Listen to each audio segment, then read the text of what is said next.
The Battle for Justice, a corporate tale of racism and redemption. Jason Matthews had always believed that success wasn't just about working hard. It was about controlling the narrative. As a senior manager at a prestigious real estate firm, Jason was known for his polished suits and a demeanor that exuded confidence. If not a bit of calculated charm, he carefully cultivated the perfect image, knowing exactly who to keep close and who to undermine. And it had served him well. Jason had made his way to the top by weaving a complex web of office politics, manipulating situations, and playing those around him like pawns on a chessboard. His job wasn't just about getting things done. It was about staying in control. So when Elijah Brooks, a young and brilliant black analyst, joined the firm, Jason immediately saw a threat. Elijah wasn't like other newcomers. His intelligence, work ethic, and ideas shone through immediately. As a recent hire with a background in urban housing policy, Elijah's insights into housing inequity in marginalized neighborhoods were groundbreaking. His reports were thorough, innovative, and filled with actionable solutions. While others relied on flashy presentations to impress clients, Elijah's work spoke for itself, earning him the praise and admiration of both the firm's partners and its clients. But that didn't sit well with Jason.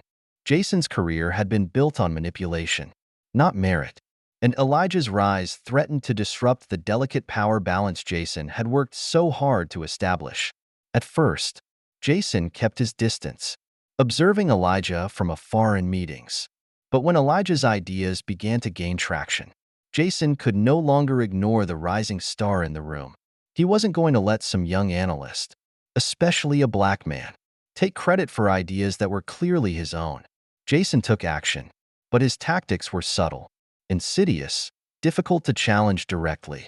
During meetings, he would casually redirect conversations, steering attention toward other team members while conveniently crediting them with ideas that were clearly Elijah's.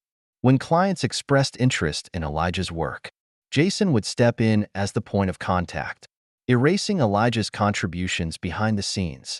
It wasn't just opportunistic, it was calculated and cruel. Jason believed that by erasing Elijah, he could maintain his grip on power and ensure his dominance within the firm. Elijah, no stranger to subtle racism in professional settings, immediately recognized what Jason was doing. He had seen it before, discrimination wrapped in a veneer of professionalism. But when Elijah finally confronted Jason, expecting some form of accountability, he was met with a dismissive smirk. "You're still learning the ropes here, kid," Jason said with a tone dripping in condescension.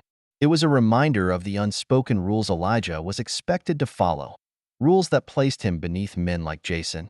But Elijah wasn't the only one being targeted in the office. Jack Renshaw, a mid-level manager in his late 30s, carried himself with the smug arrogance of a man who believed the world owed him everything. His power was not defined by results or respect. Instead, it was about control. He thrived on making others feel small, so he could feel bigger. One of Jack's favorite targets was David Allen, the building's janitor. David, a quiet and dignified black man in his 50s, had been working at the firm for decades, performing his duties with a sense of dignity and professionalism. To Jack, David was invisible, someone beneath him. At first, Jack's insults were subtle, referring to David as part of the furniture. But as time passed, his remarks grew bolder. One morning during a staff meeting, Jack crossed the line. As David quietly emptied the trash bins, Jack loudly remarked, "I think David's been here longer than the desks." The room fell silent. No one laughed, and the discomfort in the air was palpable. Jack, undeterred, pushed further, saying, "Maybe we should call him a historical relic of the company." The tension in the room thickened. No one spoke up, all too afraid of Jack's wrath.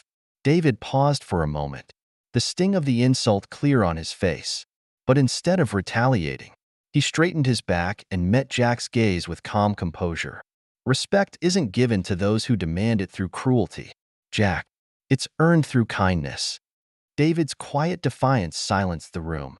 Jack, dismissing David's words with a chuckle, couldn't shake the unsettling feeling left by the janitor's dignity.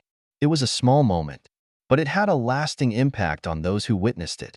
Later that week, Elijah sat across from Alicia Hughes, an experienced journalist known for her unrelenting pursuit of truth. Alicia had exposed corrupt executives, toppled discriminatory practices, and brought hidden stories to light.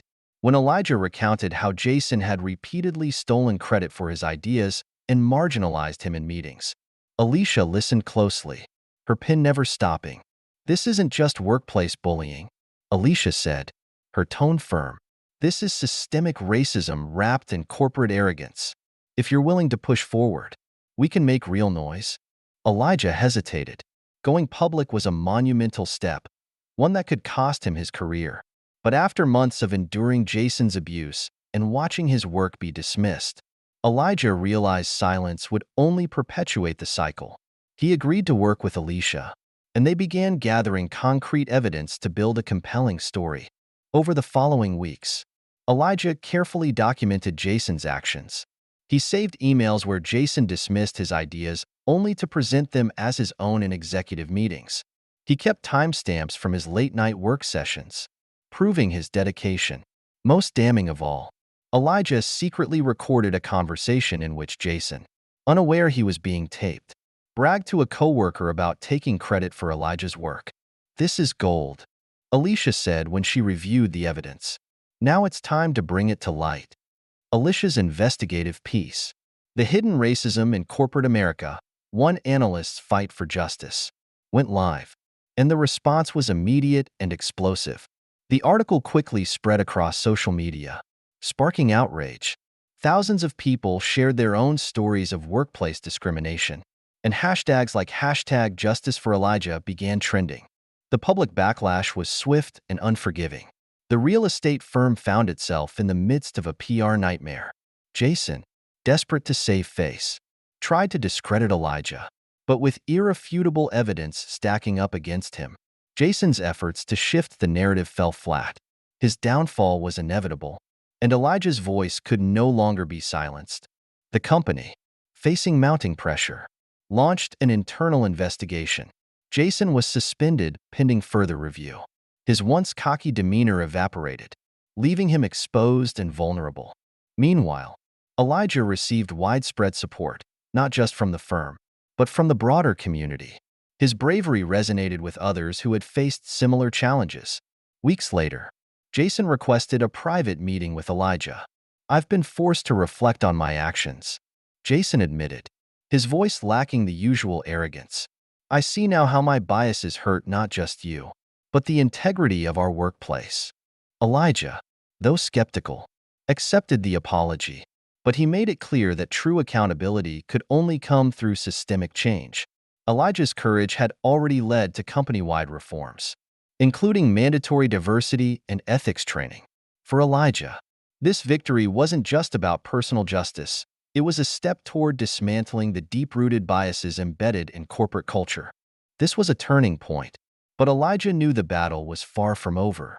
His actions had sparked a ripple effect, but the fight for equality and justice would require continued effort, from both within and outside the workplace. Elijah's resolve was stronger than ever, knowing that this was just the beginning of a much larger movement for change.